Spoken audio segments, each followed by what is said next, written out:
Hello friends, welcome back to my channel. So ఈరోజు బ్లాగ్ని నేను ఒక చిన్న చిట్కాతో స్టార్ట్ చేస్తున్నాను. ఏంటి అంటే నేను ఇక్కడ ఒక చిన్న టీ గ్లాస్కి సరిపడా పాలని తీసుకుంటున్నాను. సో ఎవరికైతే కోల్డ్ అలాగే కొంచెం కాఫ్ అలా ఉన్నప్పుడు ఈ చిట్కా చాలా బాగా పనిచేస్తుంది. సో చిన్న గ్లాస్ సరిపడా పాలని తీసుకొని దాన్ని గోరువెచ్చగా హీట్ చేసేసుకోవాలి. ఇలా హీట్ చేసుకున్నాక ఒక 1/2 టేబుల్ స్పూన్ మిరియాల పొడి, అలాగే ఒక 1/2 టేబుల్ స్పూన్ లేదా ఒక 1/4 టేబుల్ స్పూన్ పసుపుని ఇలా బాగా మిక్స్ చేసేసుకొని కొద్దిగా గోరువెచ్చగా, అంటే మరీ గోరువెచ్చగా కాదు, కొంచెం హీట్ ఉన్నా పర్లేదండి, అలా పాలలో మిక్స్ చేసుకొని ఎర్లీ మార్నింగ్ అలాగే నైట్ పడుకునే ముందు కనుక మీరు తీసుకున్నట్టయితే తొందరగా తగ్గిపోతుంది. సో ఇక్కడ నేను నెక్స్ట్ వచ్చేసి టిఫిన్కి అండ్ అలాగే లంచ్ బాక్స్ రెడీ చేస్తున్నాను. అండ్ అలాగే లంచ్ బాక్స్ కోసం నేను ఇక్కడ ఒక సింపుల్ రెసిపీని చూపించబోతున్నాను. అదేంటి అంటే పొటాటో రైస్ అండి. సో పొటాటో రైస్ని సింపుల్గా ఎలా తయారు చేసుకోవాలో చూసేద్దాం. ముందుగా ప్యాన్ పెట్టేసుకొని ఆయిల్ కొద్దిగా ఫ్రై అయ్యాక ఇందులో మినపప్పుని, శనగపప్పుని వేసుకొని ఫ్రై చేసుకుంటున్నాను. అలాగే ఇప్పుడు మనం పోపు దినుసులు కూడా యాడ్ చేసేసుకోవాలి. సో ఇక్కడ ఒక 1/2 టేబుల్ స్పూన్ జీలకర్ర, అలాగే ఒక 1/2 టేబుల్ స్పూన్ ఆవాలను కూడా యాడ్ చేసేసుకుంటున్నాను. ఇవి కొద్దిగా ఫ్రై అయిపోయాక అందులో ఒక 1/2 టేబుల్ స్పూన్ పసుపును కూడా యాడ్ చేసుకున్నాను. అలాగే ఒక 1/2 రెబ్బ కరివేపాకును కూడా యాడ్ చేసుకొని చక్కగా ఫ్రై చేసుకుంటున్నాను. సో ఇవి ఇలా ఫ్రై అయ్యాక ఇందులోకి మనం కట్ చేసి ఉంచుకున్న ఆనియన్ ముక్కల్ని యాడ్ చేసుకోవాలన్నమాట. సో ఆనియన్ ముక్కలు కూడా చక్కగా పచ్చివాసన పోయి కలర్ వచ్చేలాగా చక్కగా ఫ్రై అయిపోయాక మనం నెక్స్ట్ ఇంగ్రీడియంట్ యాడ్ చేసుకోవచ్చు.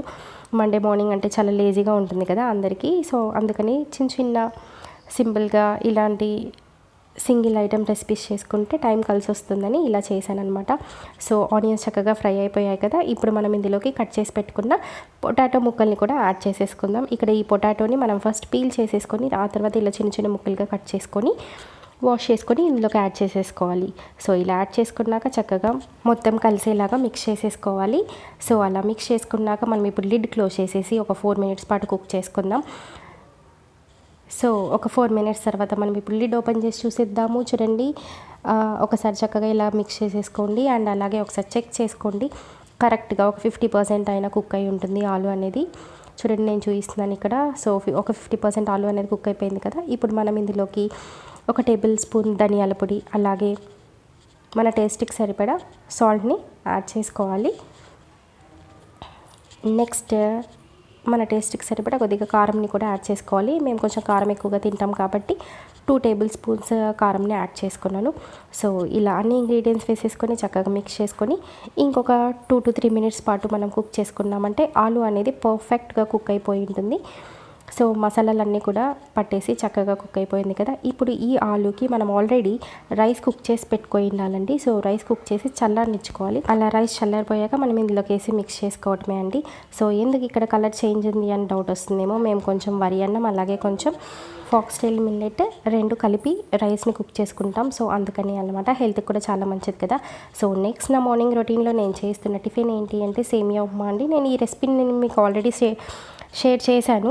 బట్ ఎందుకు నేను ఈ రెసిపీని మళ్ళీ ఈ క్లిప్లో యాడ్ చేశాను అని అంటే మీకు ఆల్రెడీ నేను ఇన్ఫామ్ చేశాను కదా నెక్స్ట్ టైం చేసేటప్పుడు రోస్టెడ్ సేమియాతో చేస్తా అని. సో అందుకోసమని ఈ క్లిప్ని యాడ్ చేయాల్సి వచ్చింది. సో రోస్టెడ్ సేమియా చేసేటప్పుడు మనకి ఎంత వాటర్ పడుతుంది ఏంటి అనేది కూడా నేను ఇక్కడ చెప్పేస్తాను. ఎందుకంటే రోస్టెడ్ సేమియా కానీ దాంట్లో మనకు వాటర్ చాలా తక్కువ పట్టింది కదా మెజర్మెంట్, అందుకోసమని అనమాట. సో ఇక్కడ నేను ఆయిల్ హీట్ చేసేసుకున్నాను. అందులో పల్లీలు అలాగే పోపు దినుసులు వేసి ఫ్రై చేసేసుకున్నాను. ఒక రెబ్బ కరివేపాకుని, అలాగే అవన్నీ చక్కగా ఫ్రై అయిపోయాక ఉల్లిపాయ ముక్కల్ని, పచ్చిమిర్చిని కూడా వేసి ఫ్రై చేసేసుకున్నాను. ఇదంతా నార్మల్ ప్రాసెస్ అండి, చేంజ్ ఏమి ఉండదు. సో ఉల్లిపాయలు ఇలా మగ్గిపోయాక కూడా మనం ఇందులోకి నేను ఒక వాటర్ గ్లాస్ ఉంటుంది కదా, ఆ వాటర్ గ్లాస్ ఫుల్గా సేమియాలు తీసుకున్నట్టయితే ఆ వాటర్ గ్లాస్కి 2.5 గ్లాస్ పడుతుందండి దీనికి. ఎందుకంటే రోస్టెడ్ సేమియా కదా, నార్మల్ సేమియాకి అయితే అంత పట్టదు. సో రోస్టెడ్ సేమియా కాబట్టి 2.5 కాదు 2.5 అనుకోండి, 2.5 గ్లాస్ వాటర్ పడుతుంది. సో 2.5 గ్లాస్ వాటర్ వేసేసుకొని అలాగే మన టేస్ట్కి సరిపడా సాల్ట్ని కూడా వేసుకొని అలాగే కొంచెం కొత్తిమీరని కూడా చిన్న ముక్కలుగా కట్ చేసేసుకొని వేసుకొని కలిపేసుకుంటున్నానండి.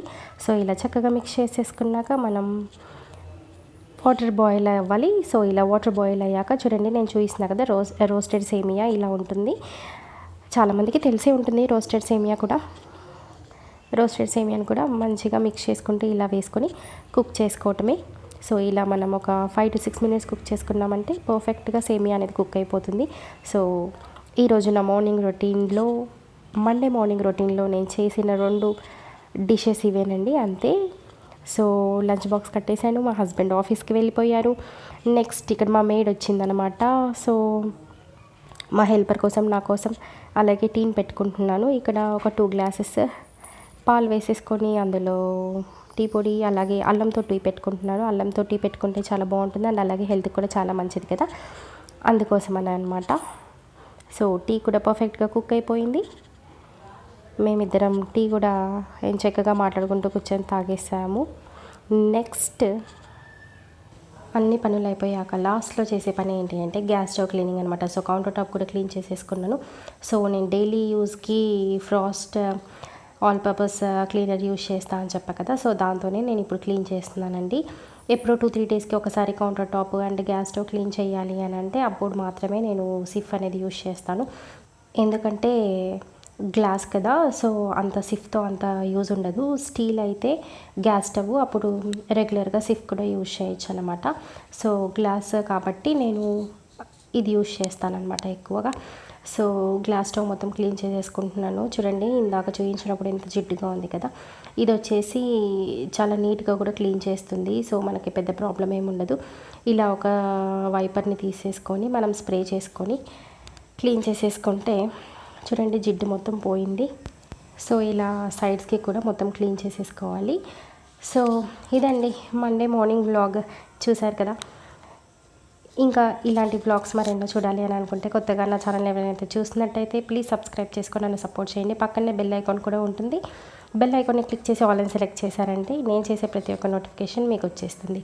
సో ఇంకెవరైనా టిప్స్ షేర్ చేసుకోవాలి అనుకుంటే తప్పకుండా నాకు మెసేజ్ చేయండి. Thanks for watching. బాయ్.